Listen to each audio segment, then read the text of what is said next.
Oh man, it's episode number 72 of Tunesday Tuesday, featuring our special guest this week, Miss Kaitlyn Croker, who is here to talk about her brand new single, which we will chat about here in a moment. Let me tell you a little bit more about Miss Kaitlyn, who is appearing on our show for the very first time. Raised in Maryland, Kaitlyn Croker made the move to Nashville in 2021 and quickly began carving out her place in the music scene. Since then, she's performed regularly, including sharing an event bill with Ashley McBryde, Bridget Tatum, and Thompson Square. Her journey has also taken her to notable venues and events such as the prestigious Frank Brown International Songwriters Festival, the famous Bluebird Cafe in Nashville, the Johnny Cash Farm, and the legendary Floribama. Her rise has been fueled by standout opening slots for The Voice Season 18 winner Todd Tilghman, Rhonda Vincent, the Queen of Bluegrass, and the 90s country hitmaker Shenandoah. In 2024, that momentum only grew. Croker opened for country superstar Cole Swindell, as well as an event featuring Linda Perry from Four Non Blondes. She performed at the Pensacola Beach Songwriters Festival and the Lake Martin Songwriters Festival, did a meet and greet at CMA Fest, and traveled 3 times to Georgia to perform at Camp Southern Ground, the facility founded by country superstar Zac Brown. A singer, songwriter, and guitar player, Croker continues to make and release original music with more on the way.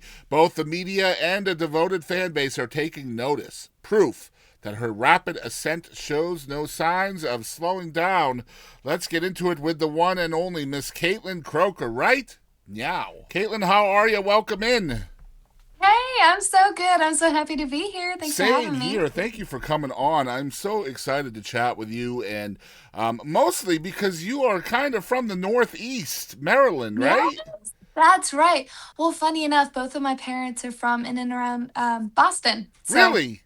I'm very familiar. Boston is my favorite city. Where around Boston are they from, if you don't mind me asking? No, of course. Mom is from Newton and dad is from Situate. I have family in Mendon, family still living in Situate, and then literally all over That's Massachusetts. what's up. I'm originally from Brockton, if you know where that is. Oh, what? I Yeah, do. yeah. I'm not there anymore. I've been in Texas for 25 years now, um, Oh, wow. but yeah, I miss it up there all the time. So a little bit about you. You were raised in Maryland. I always find it interesting, and we've had a lot of folks on the show from the Northeast that are singer songwriters that end up in Nashville. And kind of take us through what that looks like from the Northeast, trying to make it as a essentially a country star, right? Yes, yes. Well, it's funny. I didn't grow up like a lot of other country artists did. Having a whole bunch of cattle and living on these, big farms in the middle of the country or, down in Texas. Um, but I do very much love country music nonetheless. I started listening to it at a young age, around 10 years old, and fell Wow. in love with the storytelling and songwriting. And so from then on, I just developed this love and passion for singing it and sharing it. How's And that getting to you? Is it through what your parents are listening to, or like how are you getting to the stories? yeah, my parents did introduce me to country music. We were big into 80s, 90s, like pop rock Sure. too. So really, yeah, I mean, I love every genre, and that is definitely due to them just introducing me to so many kinds of music. And so, what does it look like when you're first picking up an instrument? When did that start for you? That was in middle school, I believe. I had made a few trips to New York City to meet with different producers, to learn more about the industry, to see what the next steps were for me. And a bunch of them told me that I should pick up an instrument, that it would be helpful with writing music and performing. So I picked up piano for like a few months, but guitar is the one that stuck. And so, prior to that, you were already in the music business, kind of vocally and singing and stuff like that. You could say, definitely not to the degree that I am now, but I Sure. started singing at my church, singing, on the worship team every week and doing special music. So that really got me started around 10 years old. But then from there out, I performed a lot in the DC, Maryland, Virginia area, doing a lot of outreach shows. So I did a lot of like pop music and inspirational music to kids. my own age group, and then, got on the country train and haven't gotten off since. So, your first experience in Nashville, well, maybe not your first experience, but you moved out there in 21, right? What kind of Yes. triggered that move for you? So I visited Nashville with my family, I think in fifth grade for the first time, just during spring break. Wasn't even really trying to pursue music full time at that point. And the entire family just ended up falling in love with Nashville. We visited, I think, maybe 2 years later. And then fast forward to freshman year, COVID hits, and I switched to homeschooling. My dad had just retired from the military. And so we were just at a perfect point in all of our lives where we could actually pick up and move to Nashville. So I'm from a family of six, so all six of us moved Good from Southern Lord. Maryland, and we moved into an RV for the first Wow. time. And yeah, we were just, So you just I have a don't lot know, of crazy, dynamics happening in your world. You're a military right? kid. You've got a big family, and the whole Yes. family was on board for this move to kind of follow your dream, huh? They were. Yeah, my two older brothers were going to college. My youngest brother was homeschooled, and so, they moved down with us, but they went off and did their thing. And during the school year, I got started on, planting some roots here in Nashville. And yeah, so it's home base for the family, but my older brothers do live elsewhere for the time being. That's amazing. So, tell us what it's like to kind of starting as an artist in the pandemic era. That's got to be new and different, right? Just kind of starting off with not too many places to play, I imagine, right? No, yeah, no, not at all. That whole period was just, it threw everybody for a loop, and from then on we got to just pivot and try to do the next right thing. And so I remember posting a lot on the socials, trying to kind of stay current up there. I did get scouted for some of the vocal shows and did some auditions from home, which was really bizarre. I had never done that before. Yeah. But yeah, once, the world started opening back up, I started playing shows here in Nashville. And really, in Nashville, by the time I moved here, there wasn't a lot still closed off. So I was able to, go and do my thing, and there weren't a whole lot of restrictions. So Do you it think made life. those do you think those restrictions kind of helped you though in a way? Because I mean, the industry was already kind of transitioning towards the whole social media and viral moment kind of era. That was happening before the pandemic. So, do you think the pandemic and the restrictions for other artists who maybe came in to music prior to that change in the eras, do you think that helped you having to learn algorithms and all of those things that other artists may not have been able to learn on the fly quite as quickly? I'd say so. Yeah, especially at a young age, where, everything was online for me. I Yeah. was able to grab a hold of it quickly. Not to mention It you were did work. homeschooled online too, I imagine, right? Yes, Yeah. yes, yes. I was. Yeah, my last year of homeschooling, I did get to switch to the books, do it, old fashioned, Yeah. the good way. But yeah, for most of my high school, it was all online. Yeah.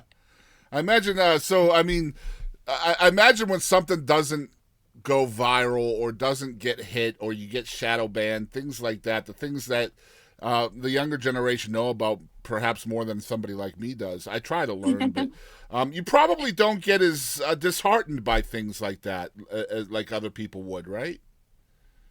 Correct. And I did have a producer tell me this one time.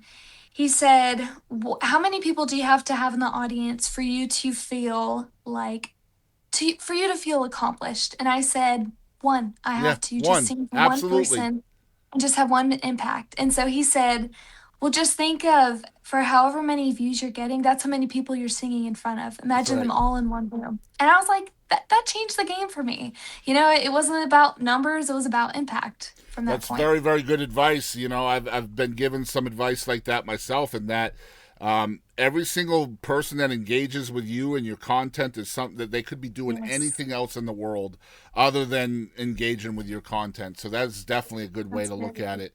Let's talk about the brand new. Well, I don't know if it's brand new, but let's talk about the new single. It's called "Trouble I Chase." Tell us about the song and how it came to be, Kaitlyn. Sure. So we do something here in Nashville called like co-writing, if you're familiar with that. Of course. And we'll get in a room with a couple other writers and we'll spend typically like 3 to 4, but it can really be however long. We'll spend a few hours just shooting the breeze. We'll share some ideas. Somebody will pick up a guitar or a piano, start coming up with a melody. We'll share some lines and we'll see what kind of magic starts stirring up in the room. So Trouble Chase really just was all that. We went through a bunch of different ideas and we came back to this one idea, Trouble I Chase, and we're like, all right, what does this look like? What kind of story can we build from this?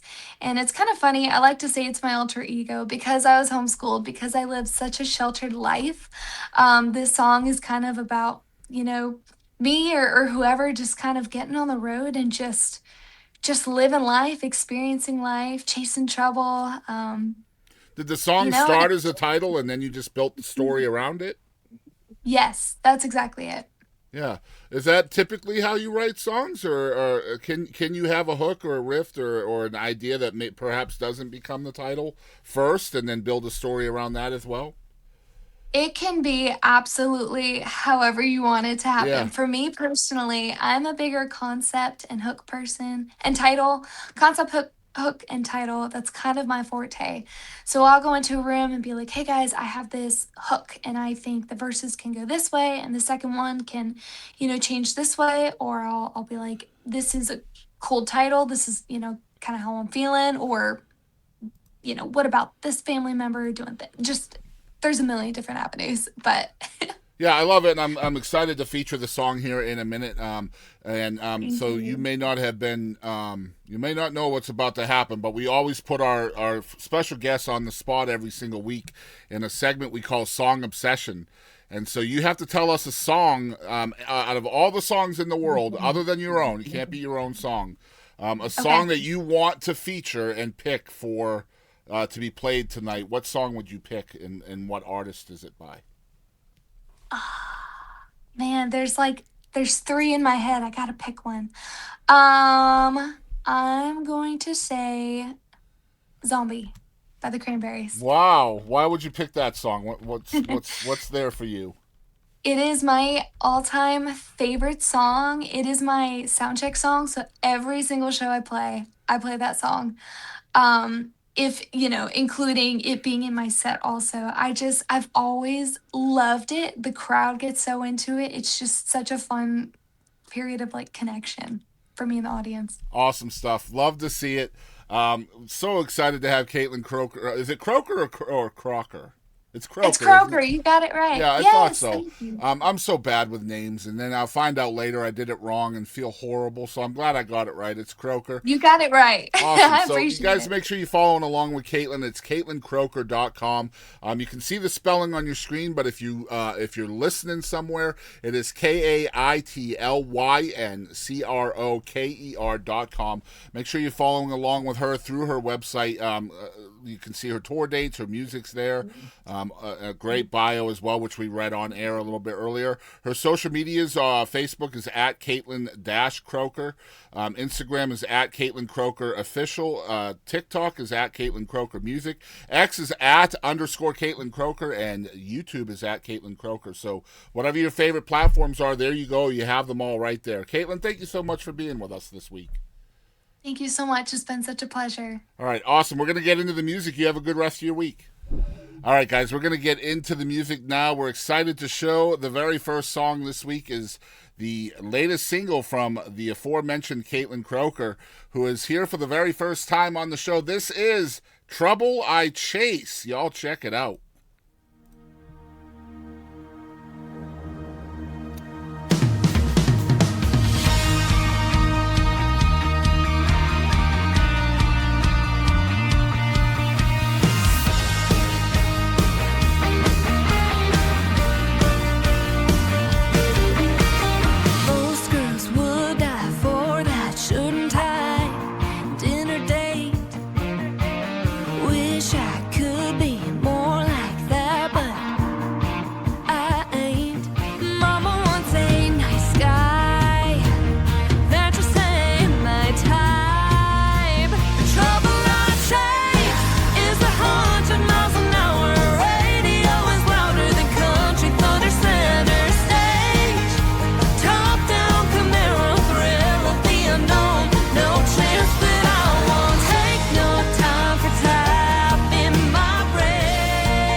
right, there's the trouble I chase by the one and only Kaitlyn Croker, and her pick of the week is an oldie but goodie. I can't even believe I'm calling this an oldie, but we are indeed getting old. This is Zombie by the Cranberries.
right, there is the pick of the week from Kaitlyn Croker. It is the Cranberries' iconic song, Zombie E. What a great week here. Episode number 72, featuring the one and only Kaitlyn Croker, and featuring her brand new single, Trouble I Chase. Guys, make sure you're following along with Kaitlyn at KaitlynCroker.com. And don't forget, we are live again in literally an hour and a half for episode 73 with my buddies Rico Gonzalez and Jakey Black from the huge Texas band Kinfo. They have a phenomenal brand new song out, which I absolutely love. It's called Hey Senorita, and we're going to be playing that on the show with them here in about an hour and a half. And this is a big deal. Kinfo is the thing. They are the deal. They are making it happen. Multiple number ones. And just for them to spend a little bit of time with me here on the show this week is a huge honor. So I hope you guys will check them out here in about an hour and a half. And make sure you're following along with everything we have going on. We are at the Boston Chris Show pretty much everywhere. And without any further ado, we're going to get out of here. And I'll see you guys down the road. Much love, y'all.